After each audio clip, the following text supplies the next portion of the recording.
So down at Georgetown University, where I work, we are in a very interesting time of the year. Interesting covers a lot of things, doesn't it, to say that? An interesting time of the year. I would say it's ambiguous and ambivalent, and in some ways a bittersweet time of the year. All these complicated feelings and emotions going on right now.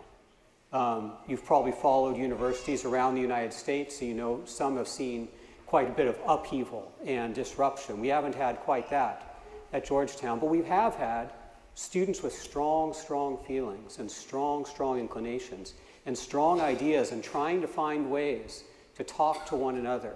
And there can be so much difficulty, ambiguity, ambivalence in that as they try to understand how can they both have strong opinions and find some sort of truth or peace together. And then overlying that, at exactly the same moment, we're at the very end of the year. And what I mean by that is students are studying for final exams. And that comes with all these stresses and senses of, have I learned enough? Am I ready for these exams? All this ambiguity of, am I really worthy to be here? This imposter syndrome that so many of us feel in different parts of our lives, that's alive and well inside these students. And then finally, since it's the end of the year, there's also this thing of, what's going to happen when my friends and I all go our different ways this summer, especially for graduating seniors?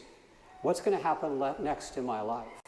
And there is this tremendous sense of bittersweetness, this sense of, what's going to happen? Will I still have this feeling of joy that I found in them, but also I have already this sense that I'm losing something?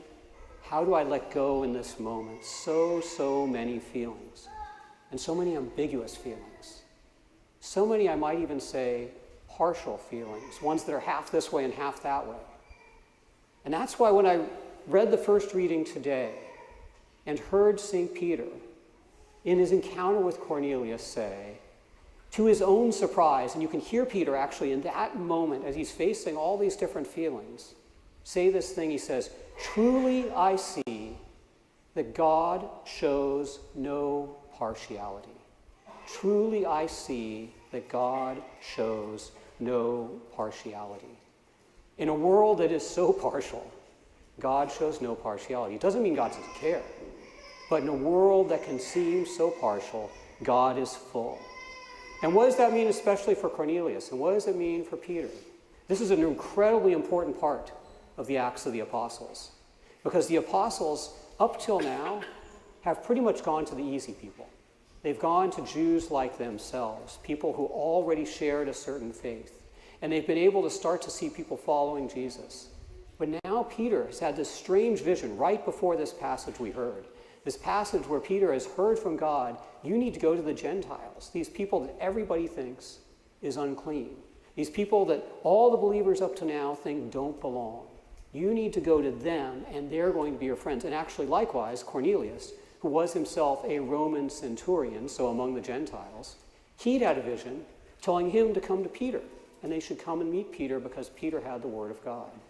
And so Cornelius has come to Peter, and to Peter's surprise, he sees such faith in Cornelius that he says, truly I see God shows no partiality. These people that I did not think I could get along with, God has told me I should trust are part of the promise, and I'm seeing in them that they're part of the promise. And he actually then says, it's amazing, look what they're doing. They're preaching the same thing we're preaching now. They're going out and curing people like we are. They're speaking in tongues, they're traveling, they're serving, they're doing the things witnessing to Jesus Christ that we always hoped for. And he's totally surprised by it. He's surprised by it, but actually you can feel him being lifted up by it too. I see God shows no partiality because God is full right here, right now, in these new people and in myself when I see this happening. Wow, what an important lesson for us. What an important lesson for us.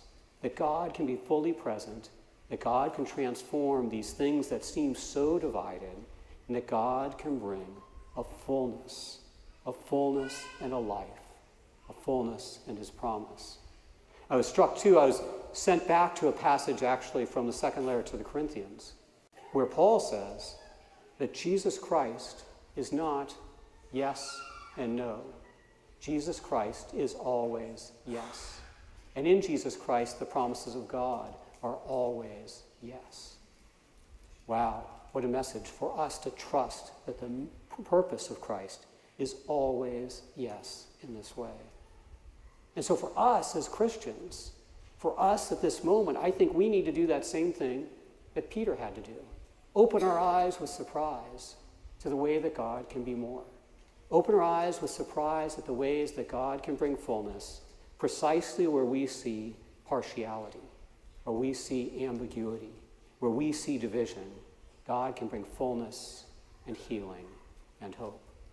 Now, first of all, we need to do that. We need to do that in our societies. We too, let's face it, can be partial people. Many times we think that God is partial to us and not to them, whatever the other group is. Another nation, another part of the country, another political party, someone that comes from another country, someone that doesn't look like us. So often we can think that we're a little bit more blessed than them. And what we see in Peter is this call to actually in that moment realize that God shows no partiality, that God sees that other person with the same love and the same care and the same desire for their fullness that we want for ourselves. God shows no partiality.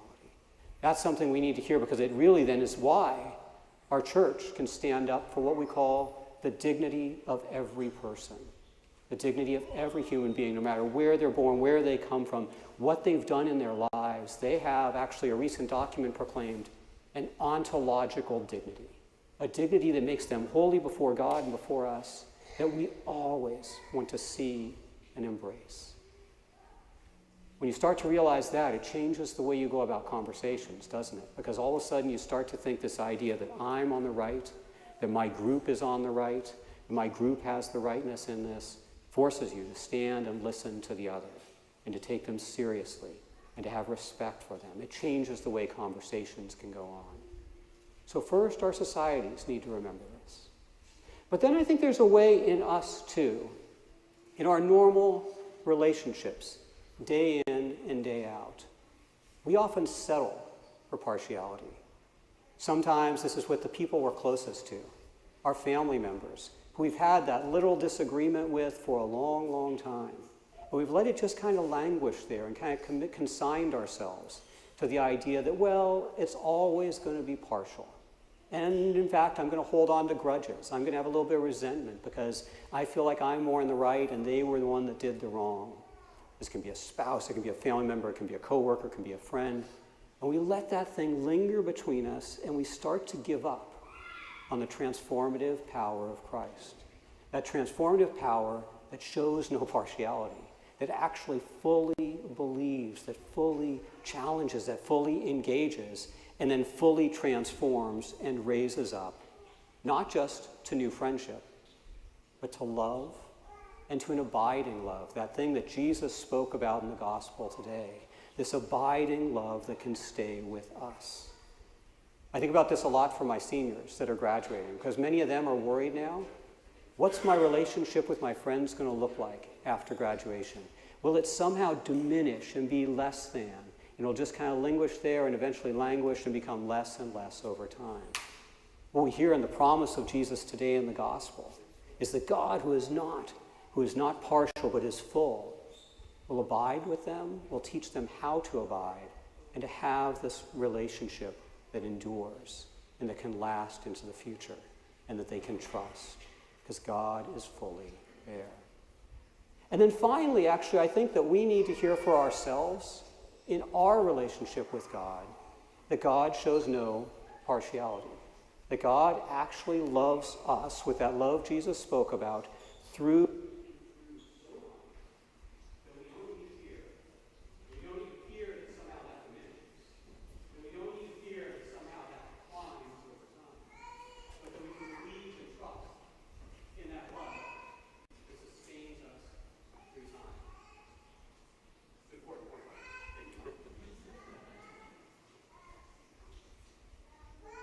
so we can believe and trust that this love is sustained over time. And I think this is especially important for us as Catholics, because many of us have a sense of our own spiritual lives that I'd say is a little bit like an EKG, if you've seen those things that monitor heart rates. And we have this sense that actually on those days when we come to Mass, and on those days when we've done everything right, and on those days maybe when we've gone to confession and received communion and all those things, we're at the peak. And then all the rest of the time is basically going down, down, down, down, down, down, down, and then it peaks again. And it's down, down, down, down, down, and then it peaks again.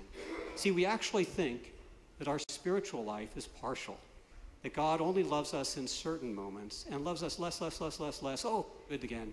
Less, less, less, less, less. Oh, good again. And what Jesus is telling us is that God's love, and especially God's joy, are sustained in us and abide in us forever. And this transforms the way we go about our lives because, so often we think, well, in these times when I'm not on those spiritual highs, well, of course I'm going to be less than, I'm not going to be as good. But here we actually hear Jesus telling us that God is always yes, that God is always sustaining us, that it is not an up and down, it's actually a constant yes from God that holds us there, showing no partiality, but instead engaging us fully. So why does Jesus tell us this? Well, he tells us the reason at the very end of that gospel. He says quite clearly, I have told you this so that my joy might be in you and your joy might be complete.